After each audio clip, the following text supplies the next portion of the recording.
was a little girl, afraid of the big white world.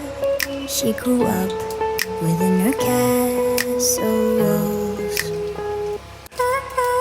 Now and then she tried to run, and then on a night with the setting sun, she went in the woods away, so afraid, all alone.